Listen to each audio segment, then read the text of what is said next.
All right. Are you guys ready for another Blind Ambition podcast? So today we're going to talk about, is Google fucked? Now, can I say that, Christine? I don't. I don't know. Is Google effed? Is Google going away? I don't know if you guys have been paying close attention, but the DOJ, Department of Justice, dun dun dun, sounds like super serious, doesn't it? Which is very different than Doge. This is a different kind of thing. Department of Justice, these are all like, I don't know, FBI guys and CIA and all these, regulatory people. So they deemed that Google has a monopoly on search and advertisers and the internet and all that. And they finally are saying, hey, this is not cool and you can't do it. And we're gonna tell you to break up Google and separate the Chrome business and maybe some other things to try to make it fair.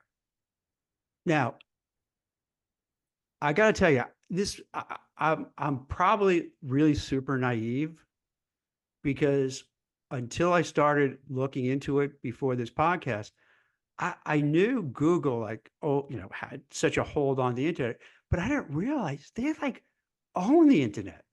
It's like them.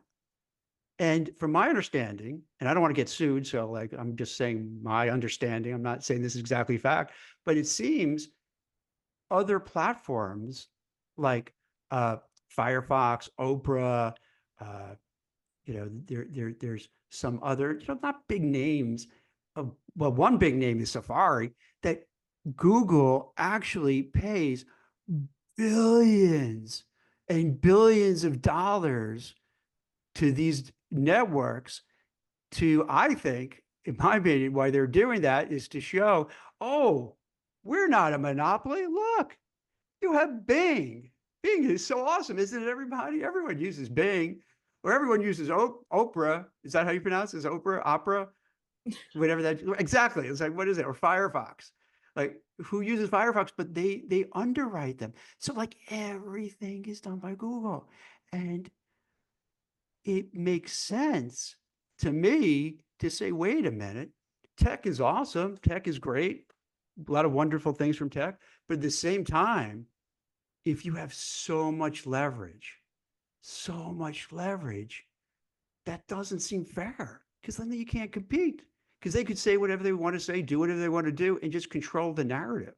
And I think coming into this, new environment, a new political, administration and regime, it's the vibe is like, hey, we don't want to be censored. We don't want tech to be in control of our lives.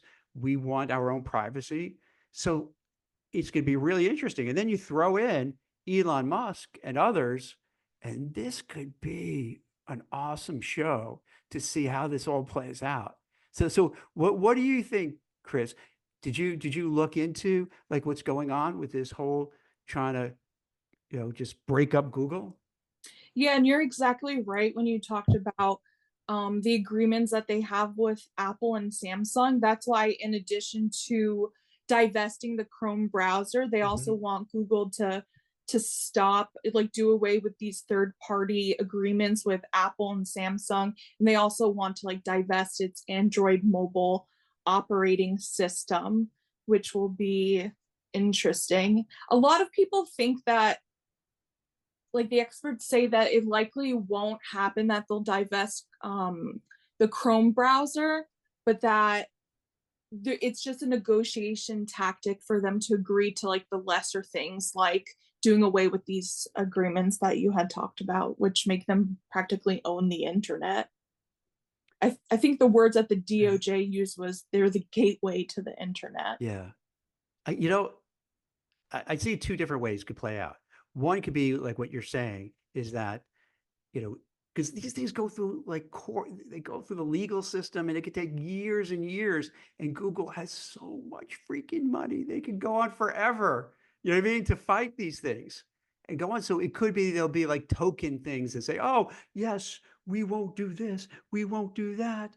And it's really not meaningful, but everyone pretends it was a win. The lawyers for the DOJ think it's a win, Google say it's a win, but they really didn't do anything meaningful.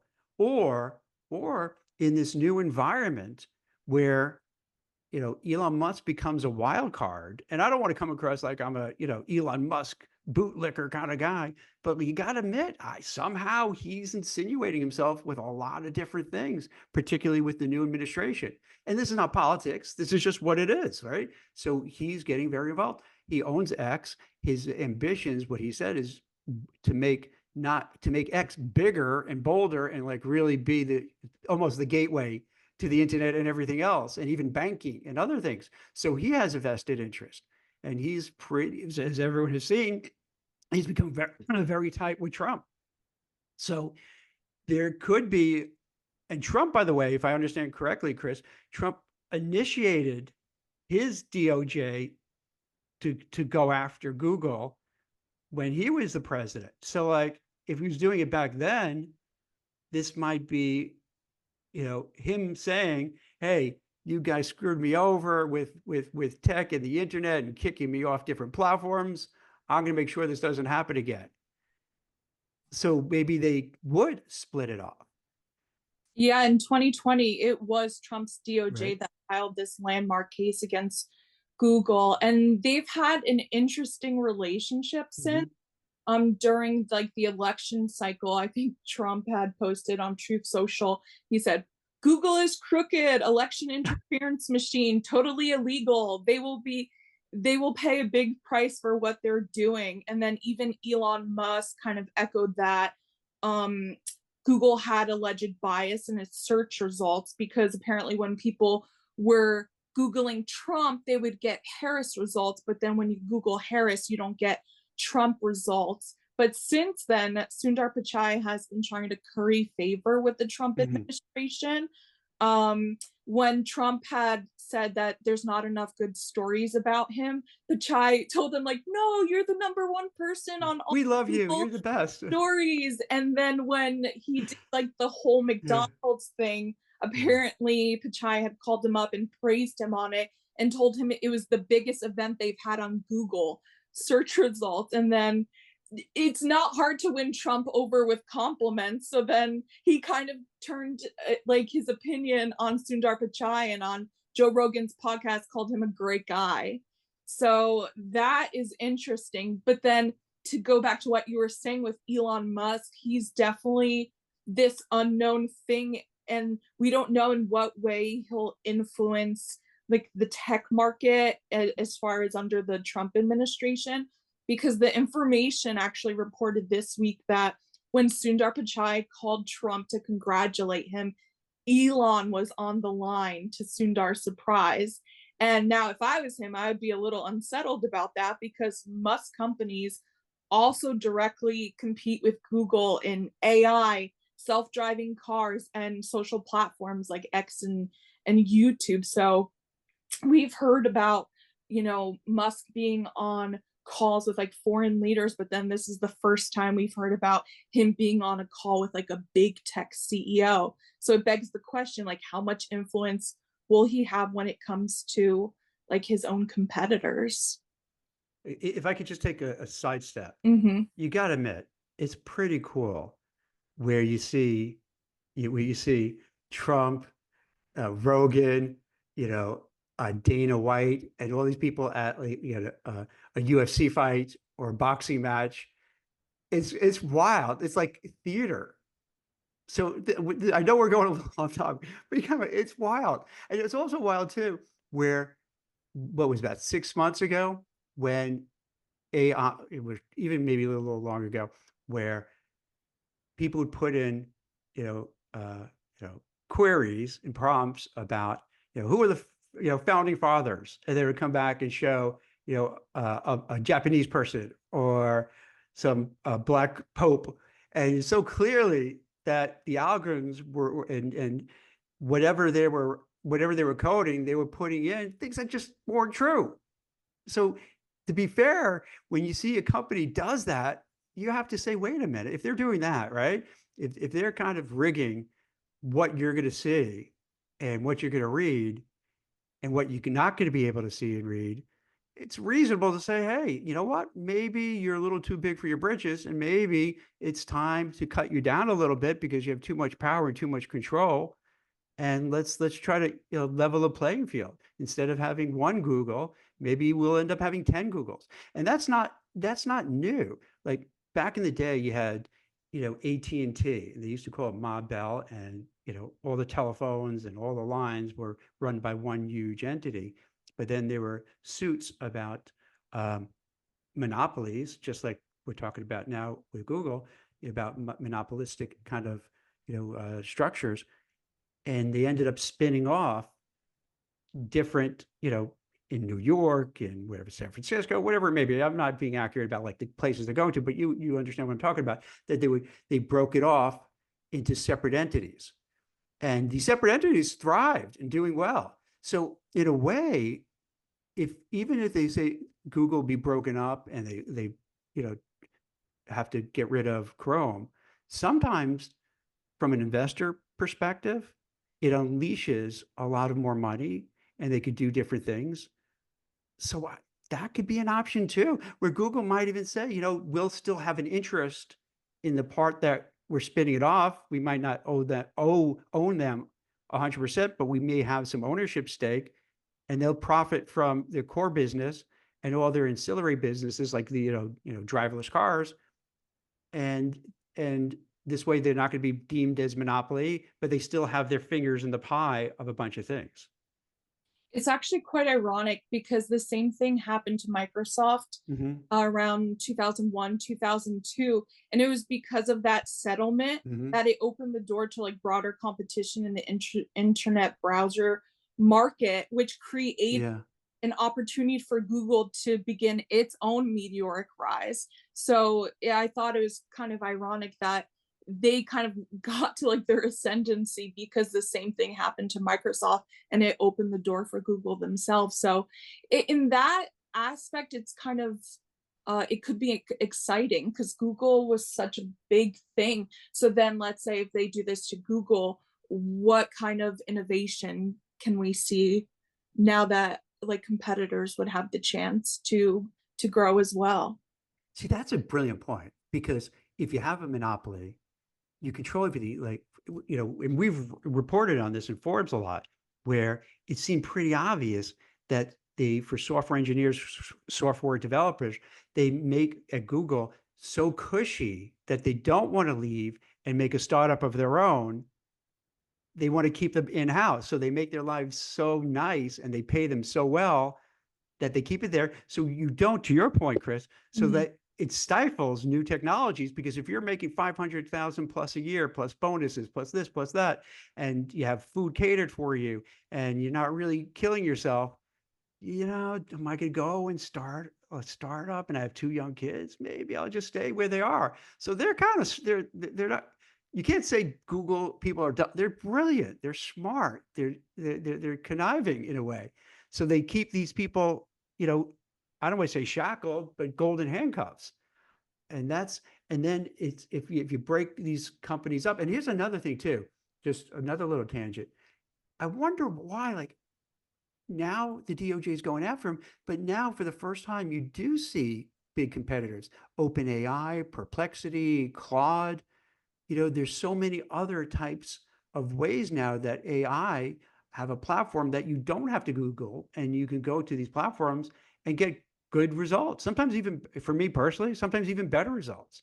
So that could be really, so that's kind of, so what do you think of that? Because that seems surprising Does that, Google own, do they have stake in Perplexity? I don't know, but you know what? I wouldn't be surprised, because like when they raise money through like, venture capital and different rounds, Mhm. like it's incestuous. You know what I mean? Everyone has their fingers in the pie. If you ever notice that, like with Sam Altman, like you'll find out, oh, he owns a stake in this. Oh, he owns a stake in this. So yeah, I don't know. I don't know, but I wouldn't be surprised. Yeah. And then before you had mentioned like them possibly having minority stake in Mhm. the company that's spun off, but even the DOJ is trying to eliminate that for like the next 10 years where they can't like Mhm. acquire, do minority investment Yeah. or partnerships. So yeah, it is, they are being like very aggressive. People are saying like this is the most aggressive approach that the DOJ has taken to like a big tech company. I'm still like, why now? Like, why all of a sudden do you think it just became? Because this has been going on for years, right? Like, this is not as if it happened yesterday. This, what, Yeah. yeah, like, do you have any inclination? Because I don't like all of a sudden now it's real. Like, is there something we don't know about? Is there something like deep state, stuff that they feel like the deep state feels that they're threatened because the big tech companies are too big and they have too much control. And meanwhile, the FBI, CIA, all the three-letter entities, they want to control everything.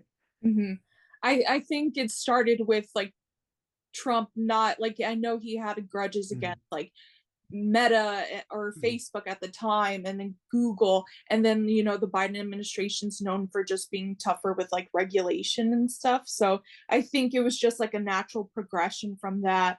And then even though now it seems like old news with like AI, it was initiated in 2020, and Kent Walker, who's the vice president of I think public affairs at Google, he had said like their decision will chill.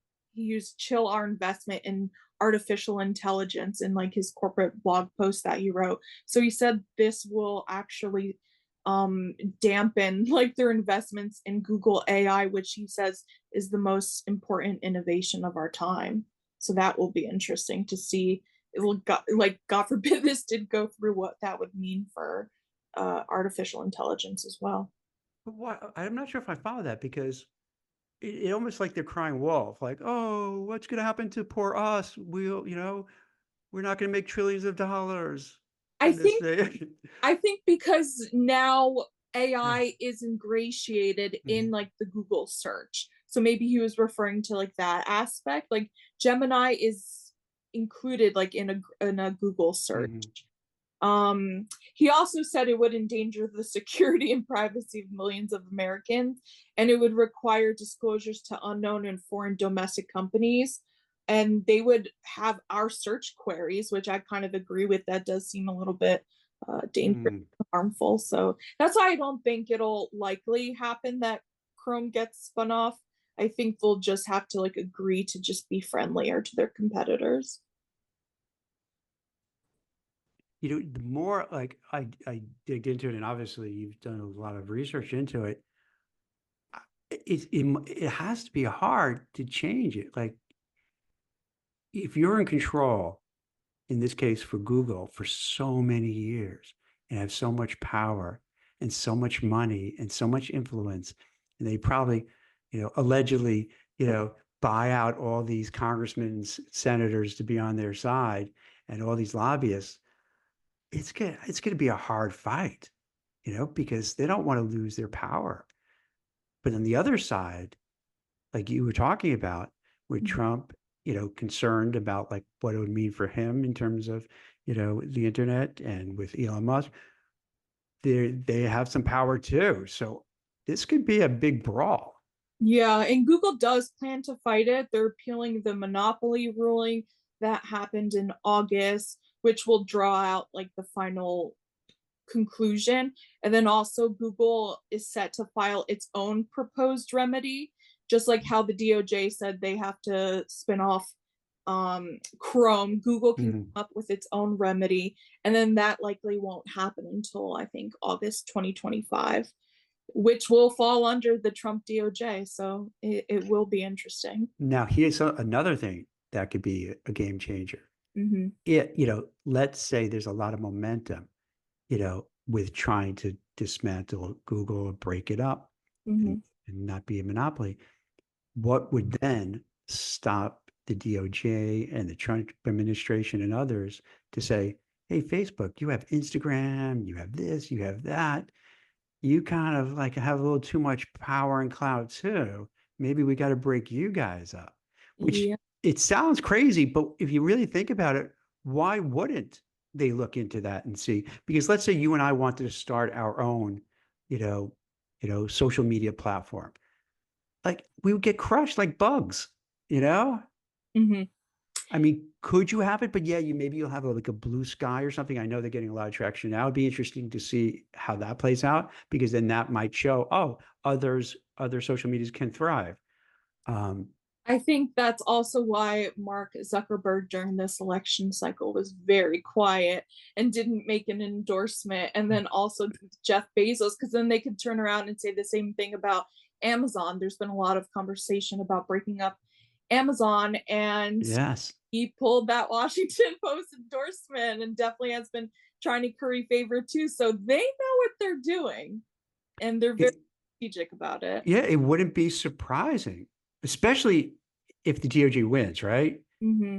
And what happens, to give you some insights from, you know, recruiting, what I've seen is like you get this turnstile thing that happens is you get, let's say, a regulator, and it could be the DOJ, it could be the SEC, it could be, pharmaceutical, whatever it is.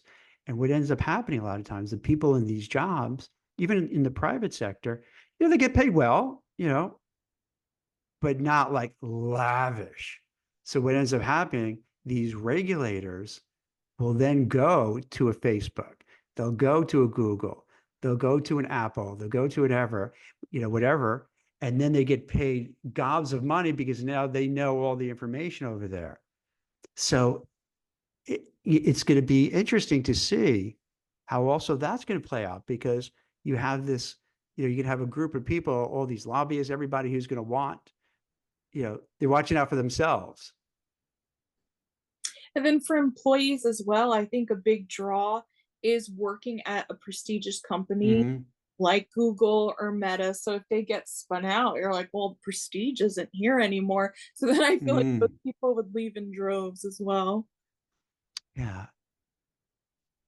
Well, also, if they do break it up and splinter it up, maybe they can get a higher level role, get more, you know, view, people see you more, more, you have more pull.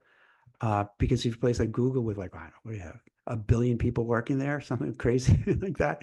So maybe with if it's a smaller entity, maybe you get more responsibilities. Um, a lot of things will change up. It's interesting to see how it's play out. So imagine if the dominoes come down, and then you have like, Google, Chrome is put, on its own. Facebook maybe breaks up, Instagram takes that away, and so forth. And then maybe with Apple, what do they take? They take 30% as a toll when you want to get your stuff on their platform. And that seems like a monopoly too. I think the BBC was just writing about that, saying, hey, what about Apple? You guys are Yeah. ignoring Apple. So this could be a huge game changer this Yeah. year. The UK is going after Apple and Google Mhm. and them like a duopoly on like the mobile ecosystem and stuff. So yeah, no one's safe during this. As someone who may think about the stock part of things, oftentimes when you have a spinoff, you get, let's say you own Google stock, and I'm not a finance, I'm not giving financial advice, but usually what ends up happening is let's say you have an investment in Google, it gets spun off into a new entity, and they may call it, ABC widget new entity, and you would get stock from the Google, from the parent company Google, you have stock in that. And a lot of times those stock goes higher because people aren't really aware. Oh, it's spun off. I'd never heard of this ABC widget company. What did they do? So at first they don't really invest in it, but then they realize, oh, wait, no, this is really a cool, good company. It was formerly Google. And then your investment, it goes higher. So there's lots of ways that could be bad, but could be good, depending on how you play it. Yeah. And we'll be here to follow the All story. right. So this is good. Chris, I love the research that you did, because you're right on top of everything. And it's very timely, because we can maybe in a month from now see like, okay, this is happening. And then you might see all the dominoes falling. So this is going to be a really interesting story to keep up with. Yeah, it'll be interesting come January 2025. It's gonna be wild. Yep. All right. Well, thanks, Chris. This is great for everybody watching. I appreciate it. Hope that this is giving you some color, some context, some nuances about what's happening with the Google and the DOJ going after them and trying to, get rid of Chrome and put it someplace else. So this way now with Thanksgiving and the holidays, when you're talking to your family, you could just watch this and rewatch and say, be really smart when they say, hey, you're in the tech sec. What's actually going on Google? And then you go, oh, I know exactly what's going on because I watch the podcast with Jack and Christine. So we're up to date. And here's what's happening. You could be like bragging on your Thanksgiving Day dinner that you're up to speed with everything. So with that note, have a happy holiday, a happy Thanksgiving, happy Hanukkah, Christmas, and we'll keep you posted with how this plays out. Bye. Thanks.